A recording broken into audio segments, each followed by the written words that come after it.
Hi friends, and welcome back to the channel. So if you've been following this channel for a while, then you know I love to travel. It's one of my favorite activities. I love travel photography. I love taking photos of my trips. And with the spring season upon us, I've been doing a lot of reminiscing over past trips and strategizing for future trips because spring and summer tends to be when I travel the most. And just all of this reminiscing and strategizing, I've discovered a lot of things.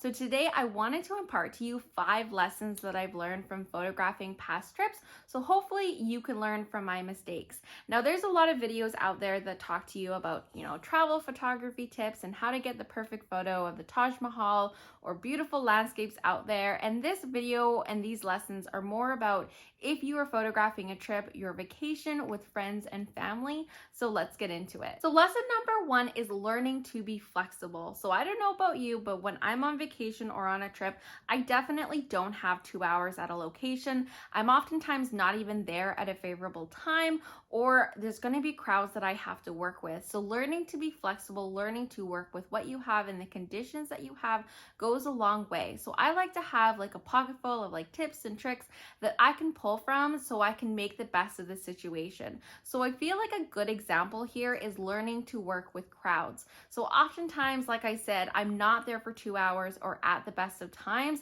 and unless I'm there at sunrise, which is never, I'm gonna have to learn to work with the crowds. So having some ideas on how to do that just goes a long way. So maybe that is, using foreground interest in order to block out some of the crowd, or, slowing down the shutter speed in order to show, movement in front of the landmark, or leaving the crowd as is, showing, what the situation, what the scene actually looks like, or how other people are enjoying it. So just learning to be flexible, learning to work with what you have, the conditions that you have, just really helps. So lesson number 2 is understanding what is important about the trip, your why, and your mindset before the trip. So I have definitely found my mindset before the trip influences how I photograph the trip.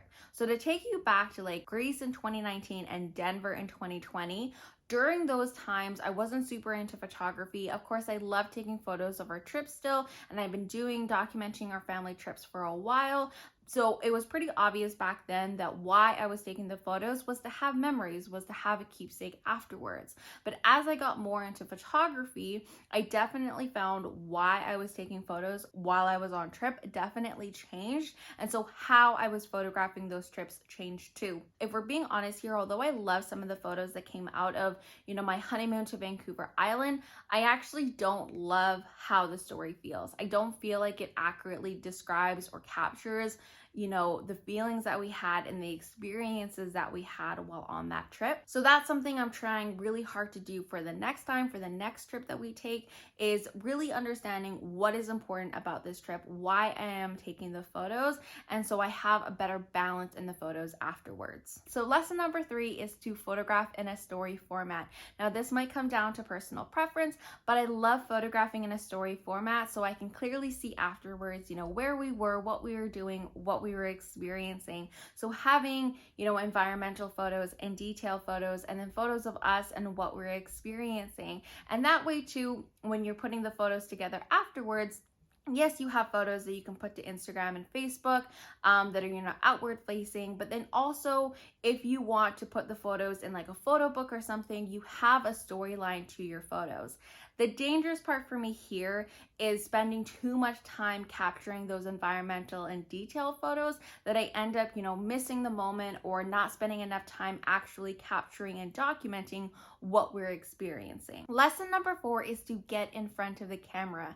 Now, if you're photographing on assignment or whatever your reason might be, this won't apply, but if you're photographing a trip or a vacation like we've been talking about, then it's important you get in front of the camera because you are there. These are your memories, these are your experiences, this is your story.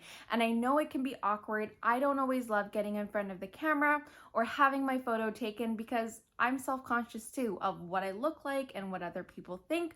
But I have definitely found after a trip that I regret not getting photos of myself or of us in front of the camera, because then I feel when I'm putting the story together, like we kind of discussed in the previous lesson, that the story's missing something, and it's because all of the characters aren't in it. And our last lesson, which is the most important, is to put the camera down. I know this is difficult. It is, especially for me, and it might even sound super counterintuitive to everything we've been talking about in today's video. But to end this video, I want to share with you a story of one of my favorite and hated photos of all time. So this is a photo that I took while on my honeymoon to Vancouver Island with my husband last summer, and it was of the Ogden breakwater at sunset. And I was so consumed with getting the perfect sunset photo that I ended up completely missing the sunset with my husband. So this photo, as much as visually I do like this photo, it's also a very painful reminder to me of the mistakes that I made on that trip trying to photograph that trip. And so I need to do a better job of putting down the camera, being more in the moment, being with the people that I love. And so this photo was a huge driver for 2022 for me in documenting moments that matter without taking away from them, because I love taking photos of my memories, of what I'm doing, of my trips, of my vacations, but I also need to do a better job of being present and being in the moment. So that is everything for today's video. Those are some lessons that I want to impart to you, and hopefully you'll learn from my mistakes. If you found something in here useful or meaningful, leave me a comment down below, hit that like button and subscribe, maybe buy me a cup of coffee, and I'll see you in the next video.